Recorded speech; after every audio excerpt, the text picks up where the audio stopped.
donc le président du CIVAL, le Salon international des techniques de production végétale. CIVAL qui confirme encore cette année sa dynamique de développement.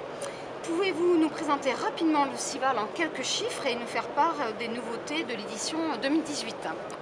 Bien, effectivement, c'est la 32e édition, donc 32 ans que le CIVAL existe. Je pense que, je dirais, quand on dit ça, presque tout est dit, parce qu'un salon tel que le nôtre qui a 32 ans d'âge, effectivement, un peu comme le bon vin, il s'embellit d'année en année. Et puis, au-delà de l'humour, je pense que la meilleure façon de s'exprimer, c'est que cette année, on a encore, malheureusement, un peu comme tous les ans, refusé des exposants. On voit aujourd'hui, on est la première journée du salon, mardi, on fait salon comble, ce qui est assez exceptionnel dans un salon où généralement les premières journées sont toujours un peu plus difficiles. On tend le dos un petit peu pour demain parce que demain c'est une grosse journée.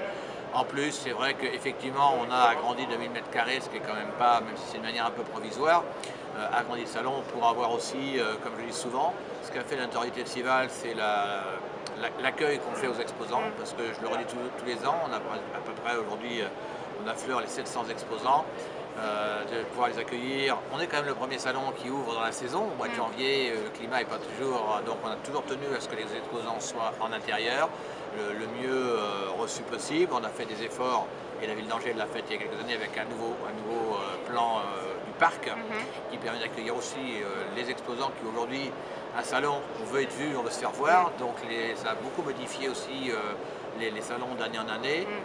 Et aussi, je pense que la meilleure réponse, et ça on le saura jeudi soir, et c'est souvent les exposants dont les carnets de commandes sont des fois pleins. C'est un salon, c'est aussi du business, ils sont quand même là pour ça.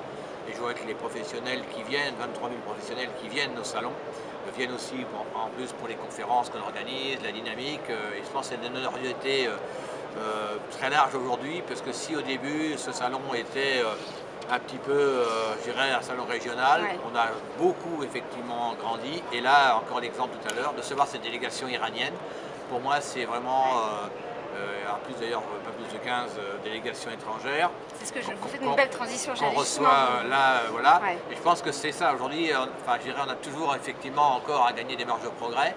Ça installe le CIVAL dans la notion d'international avec ce que vient d'évoquer Yves Gilloin avec VGPolis. Bon, et moi ayant lancé la dynamique de VGPolis et étant le premier président à l'époque, je voulais avoir vraiment cette dimension internationale parce que je pense qu'aujourd'hui, et je le redirai à d'autres occasions, mais je pense que notre agriculture, on l'a vu, on sort des débats des états généraux de l'alimentation, voilà, l'agriculture c'est aussi les territoires, mais c'est les questions que se posent les consommateurs, sur ce qui se consomme, l'alimentation, mais ça dépasse bien nos frontières. C'est au niveau de l'Europe, c'est au niveau du monde.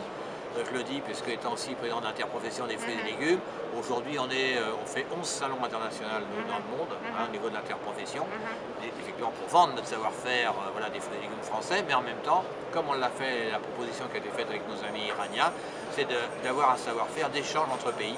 Je pense que cette dimension-là aujourd'hui est très importante. Et voilà. Et puis, pour clore et pour terminer, c'est une première aussi, donc 2018 c'est une nouveauté. Je dis on prend, c'est pas l'année de tous les risques, parce que ce soir c'est la première fois qu'on s'ouvre au grand public. Ce qui est quand même, j'avais appelé ça de mes voeux depuis longtemps, parce que les salons sont vraiment des salons très professionnels, je le dis, faits pour des professionnels. Mais ce soir, on a voulu s'ouvrir au grand public. Parce que voilà, dans aujourd'hui cet état d'esprit justement des états généraux de l'alimentation, on a beaucoup d'interrogations des consommateurs et je m'aperçois que bien souvent il y a des faux messages sur ce que l'on fait, sur nos pratiques. Alors quand on parle effectivement, parce que là les Angevins ont pu voir depuis 2 jours un certain nombre d'articles, on parle d'innovation, de recherche, et donc c'est vrai quand on parle des fruits du futur, puisque la thématique de ce soir c'est fruits 2050, qui se situe avec trois temps forts, un qui a eu lieu cet après-midi mais qui est réservé aux scientifiques pour échanger à différents niveaux au niveau de l'Europe. Moi je voulais un débat avec le citoyen parce que ça me paraissait pertinent d'avoir, et ce soir on est peut-être un peu victime de notre succès à la salle, de risque d'être même les Greniers de Saint-Jean un peu petits. Et puis demain un autre temps fort avec un certain nombre d'entreprises dont aussi effectivement, il y aura peut-être les échos d'ailleurs de ce soir, de ce que pense le consommateur, de ce qu'il attend un petit peu de nous. C'est ça la dynamique d'un salon. Et c'est la première, parce que personne, c'est unique, je dirais quasiment au monde, que pour l'instant un salon s'est ouvert, de prendre le rythme d'aller s'ouvrir aux consommateurs et dire voilà ce que l'on fait. Et ce que je regrette un peu, mais je le dis, mais je l'ai croisé la semaine dernière, je lui ai dit c'est un peu dommage, mais peut-être qu'il aura l'occasion l'année prochaine de venir, d'un ministre effectivement comme Nicolas Hulot, donc qui s'occupe de la transition écologique, Mais il dit il faut qu'ils puissent venir voir aussi ce qui se fait en termes d'innovation et on le voit dans des salons tels que se fait aujourd'hui au Cival.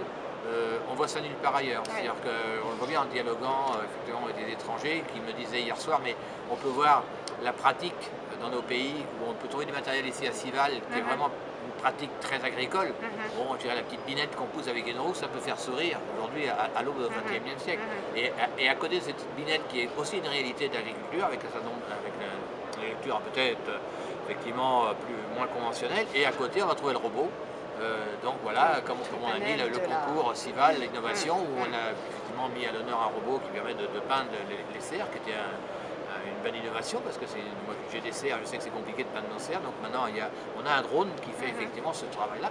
Donc on voit bien, on peut avoir des agricultures diverses, et donc même au-delà et de participer demain à ce qu'attend le consommateur dans son alimentation. Mais ça commence d'abord dans un salon tel que Cival. Alors c'est pour ça que j'invite effectivement de temps en temps des politiques pour venir voir ce que l'on fait. Et souvent, malheureusement, Stéphane Travers devait venir là demain.